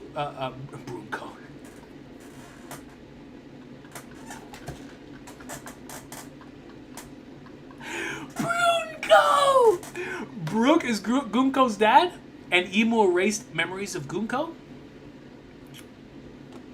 It certainly feels like Emu erased the memories of Gunko, similar to how he must have erased the memories of so many people in the world. So, if that's the case, I'm so curious in the Brooke thing, because it could be like Secret Turtle was talking about, and we could have the Crypt of the Necrodancer. That's true, that quack too. We could have with the music-based abilities, where we could have Brooke being Gunko's actual pops, or it could be Yorkie, like Secret Turtle was talking about. But there has to be some sort of connection with Brooke in general, which is so fascinating. Who would have thought we were going to get something additional with Brooke when we haven't even gotten his Laboon stuff? So now he has a connection to Gunko and the Laboon stuff later. So exciting stuff there. Exciting stuff there. Emu asked for assistance in the Holy Land, so Emu's trying to finish up quickly in Elbaf. So, Emu trying to finish things up quickly in Elbaf fascinates me, because that truly does imply that this is a dire situation back in the Holy Land. Which also explains why Stabs had to go back to the Holy Land, right? Oh my god, bro, we're gonna see Stabs in action against one of the Revolutionary Army, bro. Oh, man. Or whoever's doing it. Let's go, man. Let's go, bro. This is crazy. But yeah, absolutely Subra. So I wonder then, bro, Emu, we're gonna fight Emu in Elbaf. Was that on anybody's bingo card except for Emu himself from that chapter 1134 stream? Thank you, Super, for the comment. Absolutely. And then yeah, for the Emu Racing Memories of Gunko, most certainly could end up being the case. I mean, it has to be the case, or at least lock them away, right? Akash Panda comes in with a 2 and says, Gunko's hair grew long. Does Emu have long hair? At this point, I'm gonna say yes, just based on what we got in this chapter. I'm gonna go ahead and say yes. Which is such a cool design, by the way. Such a cool design. Thank you, Akash Panda. Phoebe then comes in with a 5 and says, is it bad that one of my biggest takeaways from this chapter was Chopper's finally doing something? I can't blame you. That caught me so off guard because of the role Chopper wants to take on. Chopper wants to take on a reconnaissance role for the rest of the crew to gather information about this new potential power-up, while also, of course, healing, being the one that goes on to heal Gaban. Brilliant stuff, and a great role that only Chopper could do at this particular point. So I liked it a lot. But hey, I can't blame you for that. I can't blame you for that. Northside, my boy, Northside, man. All the conversations you and I have had about the potential Revolutionary Army versus the Endgame villains and the big war that we used to have all those years ago. And it's happening now, man. It's flipping happening, bro. I'm losing my mind, bro. I'm losing my mind. Appreciate you, Northside. Thank you so much for the 2. We're out here, brother. We are out here. Then Michael Mickles comes in with a 10 and says, I just knew that I was going to finally catch a live today, but here you come with an early stream. Now I got to go back to watch the reaction to the chapter of the year so far. Shame on you, bro. That's my bad, man. That is my bad, dude. Absolutely my bad. But like I said, I'm not going to be home tonight. So I was like, I gotta do it. If it didn't come out last night, I was gonna have to do it this morning. So I happened to do it in the morning, and it worked out. It worked out, man. I don't know how I'm gonna function the rest of the day, but man, oh man, man, oh man. But thank you, Michael Mickles, for making the time to come in. I appreciate you so far, man. I was so much, bro. I appreciate you. I was reading your chapter of the year so far thing. Your chapter of the year at the end of this year is going to be an interesting conversation. An interesting conversation. We're going to have some all-timers if it continues that way it's going. Crazy stuff, bro. Thank you, Michael. Red Omar comes on the 50 and says, I think Emu can use every power they have, and he gave each one of those to a link to him. So he can use the abilities that he gave them, right? Like the Gorosei, the Holy Knights. So that means he has like an Omnitrix. Dude, Emu's gonna be broken if that's the case. He can just switch between people. The brother is an Omnitrix, but never mind that. We're getting Chopper versus Emu. Let's go, baby! I'm down! Yo, Monster Point Chopper, New Point Chopper versus Emu? Let's flipping go. Fight of the century, man. The fight of the century, dude. Gosh, man, it comes with a 5. He says, I found his Mr. Sama super while I was looking for a similar super from me in 1135 stream 12538. He said it before me, so he needed a shout out. 125.38. Let's see. Yo, Akash Panda with observation hockey as well. 11:35 stream. I had a copyright strike on the stream? Yeah, it says that this stream got hit with a copyright. What did I watch on this stream that gave me a copyright? Did I watch like something from the anime? I probably did. 125.38.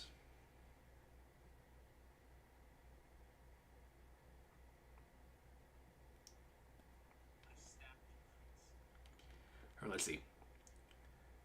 125.38. That's a great possibility. Then Akash Panda comes in with a 2 and says, what if Stabs summons instant Mr. Sama? Bro, the fact that y'all were calling that Emu would jump in this arc is nuts, man. But that's why I love having these recorded in history. Right? Like, the fact that the community here was able to was able to call something like this is nuts. The hype, man. The unbelievable hype. Thank you, Akash Panda, for shouting out instant message summit before years. That is unreal. Unreal. And very, very kind of you, honestly. Thank you for that. That's super, super cool. Then Lee B comes in with a 5 and says, Gunko knows Brooke, but I don't think he's her dad since she uses father in the flashback, but outside the flashback, she says, is that you, Brooke? Ah, that's so true. She says Brooke, but in the flashback, she specifically calls him father, or calls whoever that is father. That's so true. So that means she knows Brooke. There's a connection to Brooke, like Secret Uncle was talking about with, Secret Uncle, Secret Turtle, with the potential Yorkie thing. And the fact she uses father in the flashback. Fascinating. That is true. That is a good way of looking at that. And one that I didn't even think of. You're so right. You're so right. So that means we can pretty much say that Brooke is not the father. Brooke is not the father, man. You know? Thank you, Levy. Appreciate you for that. Praetorus, a.k.a. Oda's editor, comes with a 5 and says, through the bark, Brooke's shadow possesses Ryuma, and now someone from his own past is possessed by Imu's shadow. Expecting some insane development here. You're spitting. Brooke's shadow possessed Ryuma through the bark, and now someone from his own past, someone, a.k.a. Gunko, is possessed by Imu's shadow. How insane is that? Thurlow Bark continuing to get importance as the series progresses.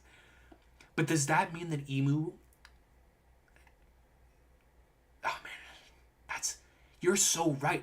There's a connection there between what was happening to the Bark and what Imu's potential abilities and what he could possibly do with his abilities could be. But I'm also expecting some crazy, insane developments to happen, man. I mean, just no matter if we stay on Elbaf, no matter if we switch to Luffy and Loki next week, whatever happens is going to be peak fiction. Whether we switch to Around the World or we stay on Elbaf. Next week's chapter is going to be sensational. It's just based on the cliffhanger.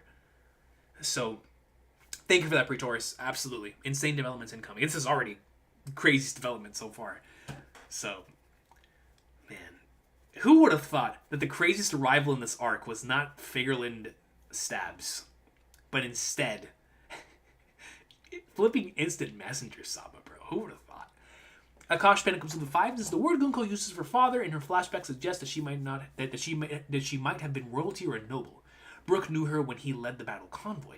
Oh, so you're taking on the route of Gunko being a noble by blood. Knowing whoever it was that was father, and the dream to be a pirate thing is interesting, though. And Brooke knew her when he led the battle convoy.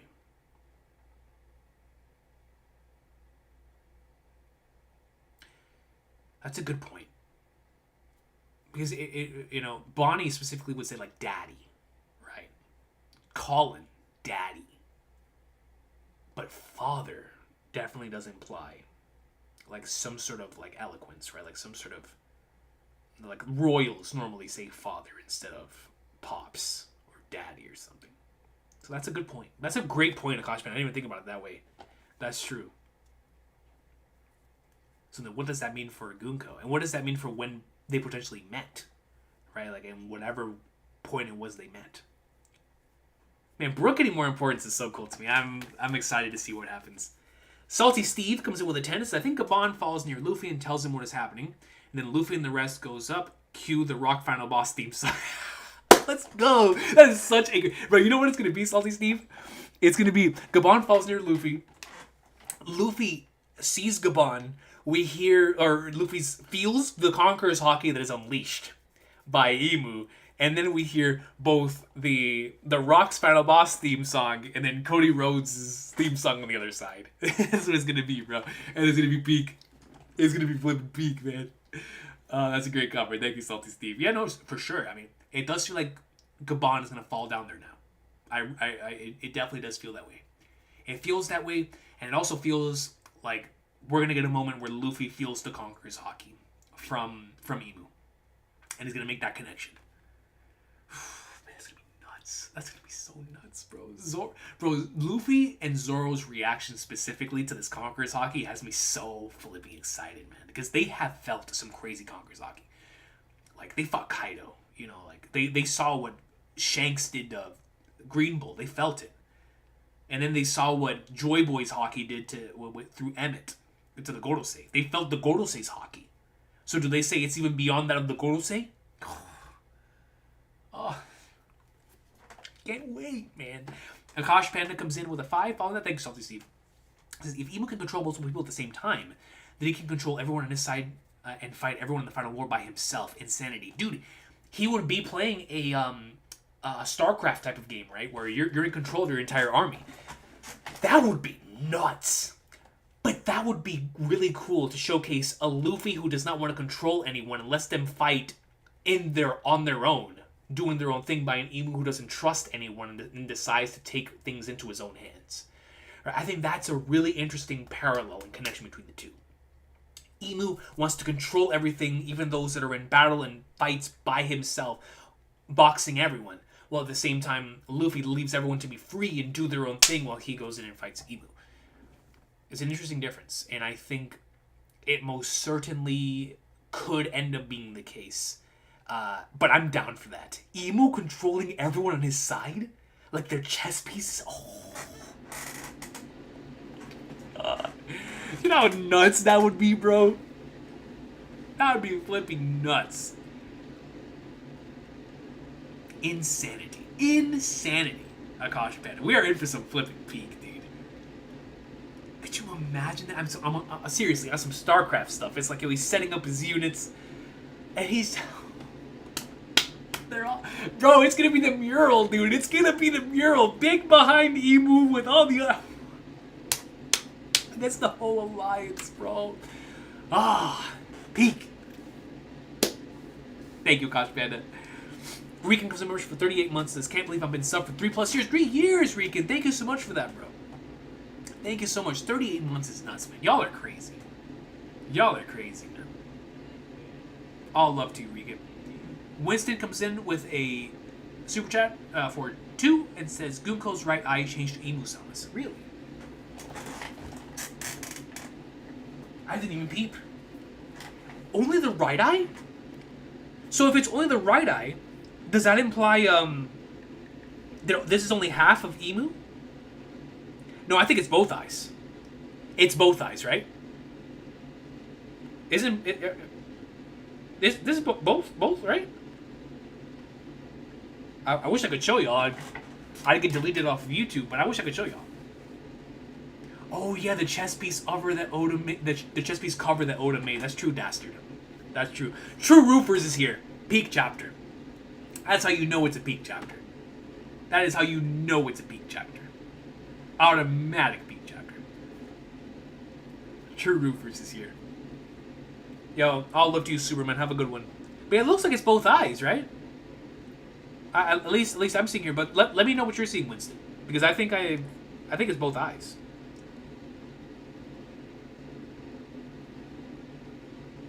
Yeah, it's crazy. Emu's eyes. Her left eye was originally the emu looking. Oh, yeah, that's right, because they were both different. Good point. Good point. Yes, that is a great point. Her eyes were different, like Yuna's from Final Fantasy X. That's a great point.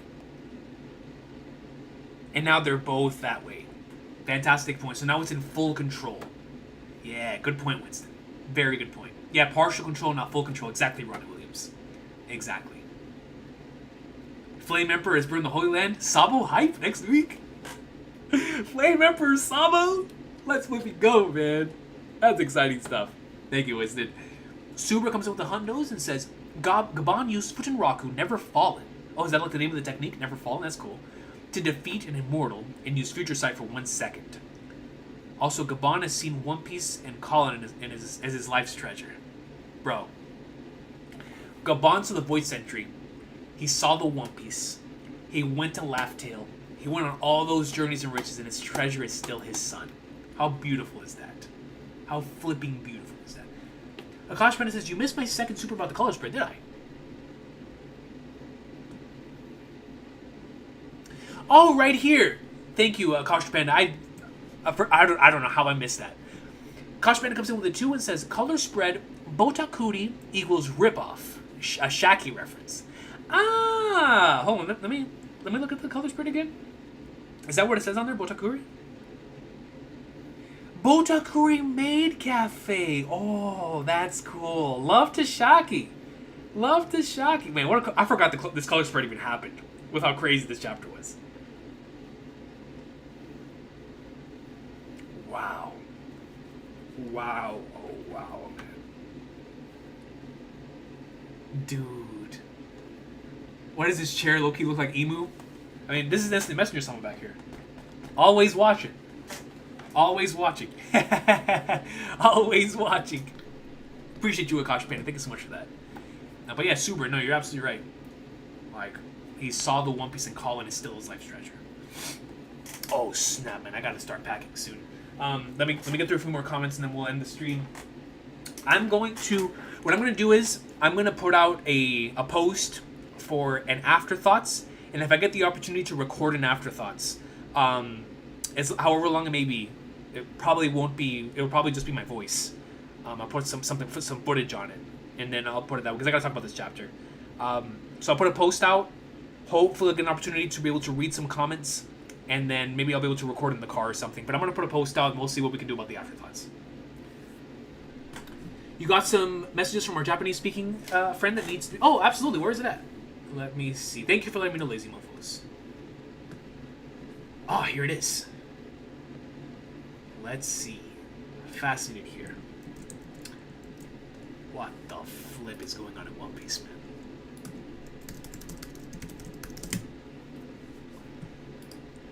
Okay, I'll read this one, and I saw one from Quag 2 I wanted to read. But here we go from our Japanese friend. Luffy arrives in the back of Loki's. He needs to go to Gear 5, and Joy finally comes face to face with Emu. Just you reading that gave me goosebumps, bro. Mari Joa infiltrates Blackbeard and his crew. So you think it's Blackbeard and his crew? Then it's not Dragon. Bro, if it's Blackbeard and we get Blackbeard versus the Gorosei, I would be screaming, man. I would be like, yo, Blackbeard boxing Garling? We get some rocks convos? Inject it. Inject it. Don't forget the Katarina Devon copied Mars. Yeah, you're right. Katarina Devon. And we need... Oh my god, I forgot about that. Katarina Devon did copy Mars. And we need to get some sort of payoff to that. So they could sneak into the back door. Oh, that's great. That is so good, my friend. I forgot about that. It really could be Blackbeard. It real deal could be Blackbeard. Or we could have a three-way. A full-blown match in the Holy Land. Oh my god, can you imagine a fatal four-way in the Holy Land? Where it's Blackbeard, Dragon, the Gorosei, and Shanks' crew pulls up, because Shanks has a connection to the Holy Knights and the Blackbeard. The final war is happening, y'all. There's so many possibilities, man. This is nuts. This is nuts, man. Yo. It was Saturn, not Mars. Thank you, Spencer. Yeah, it was Saturn. It was Saturn. Apologies. It was Saturn. It was Saturn. It was Saturn. It was Saturn. Yeah, you're right, and they would know that he died. That is true, Daniel Minuti. It was Saturn. Yeah, you're absolutely right. It's because I was thinking about the conversation with Mars that was taking place in around that time period within the series. But you're absolutely right. It was Saturn.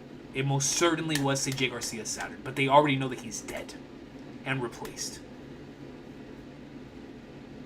That's true, Akash Panda. So yeah, it was gonna be. Yeah, you're right. You're right, Akash Panda. You're right. They would never report stuff like that. So that could be used either for comedic effect, or that's how like the war started. Like Saturn shows up, like, what? How did you get back here?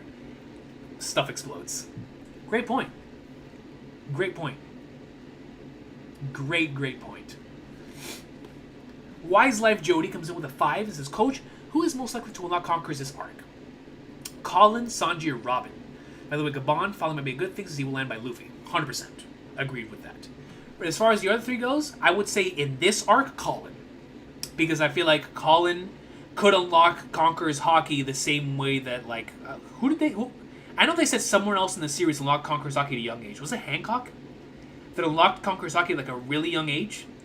And I could see that. Especially if Colin is going to be... I call him the two-piece protagonist. But I think it's going to be really important for stuff in the future. So I could see Colin actually legitimately unlocking Conquerors in this arc for something for the future. Obviously not being able to control it, but just like showcasing that. I could see Sanji having it in the future, and then Robin. I'm not sure if Robin's gonna get it. Sanji, I'd have to see, because Sanji's not really a conqueror, but he definitely has the strength of someone. And if Gaban has it, Sanji has to have it. So yeah, but I don't know if it happens in this arc. You know what I'm saying?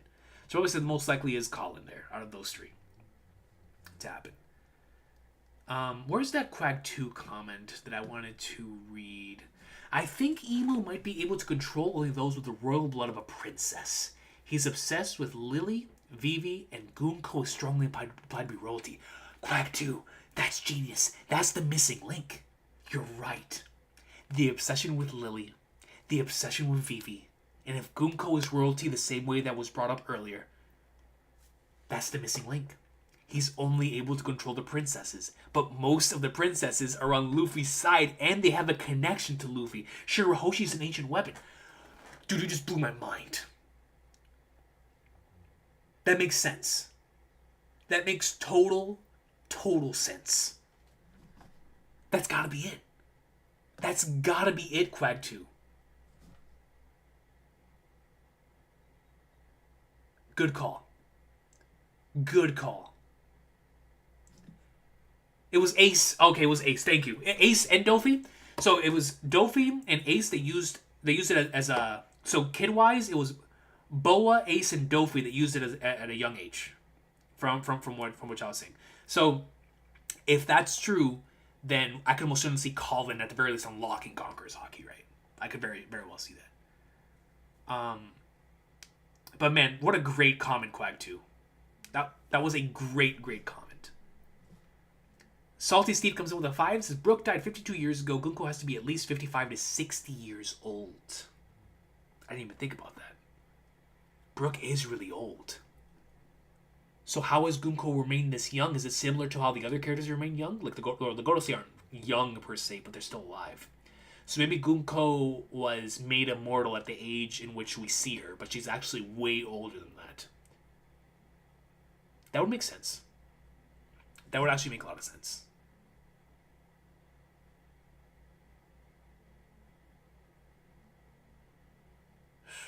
Oh man, dude. What a stream. What a chapter. This stream deserves a title and thumbnail. I'm gonna make it immediately. I'm gonna go take a shower. I have to get all this stuff off. And then I'm gonna start packing and I'm gonna go to Photoshop and we're making the title and thumbnail. This is one of the all-timers. You know what I'm saying? This is one of the all-timers. Emu just showed up. But like I said, I'm going to put out a post for everyone to leave their comments for the afterthoughts. Don't know how many I'm going to be able to get to because I'm leaving tonight. So I don't know how we're going to go about that. If I'll do it in a car. I don't know. I don't know how I'm going to do the afterthoughts. It'll have to be...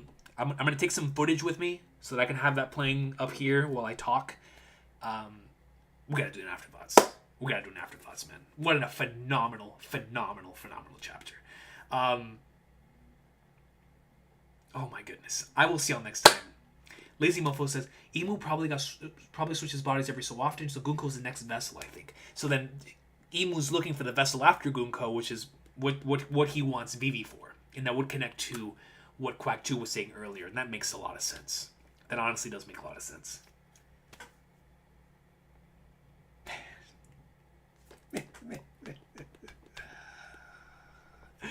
Dog, this chapter is nuts, man. Thank you so much for watching. I appreciate y'all so much. What an awesome stream. I'll see y'all next time. Generational stuff, Gustav. Take care. Man, what a chapter, bro. What a chapter, man. Holy sweet mother of flies.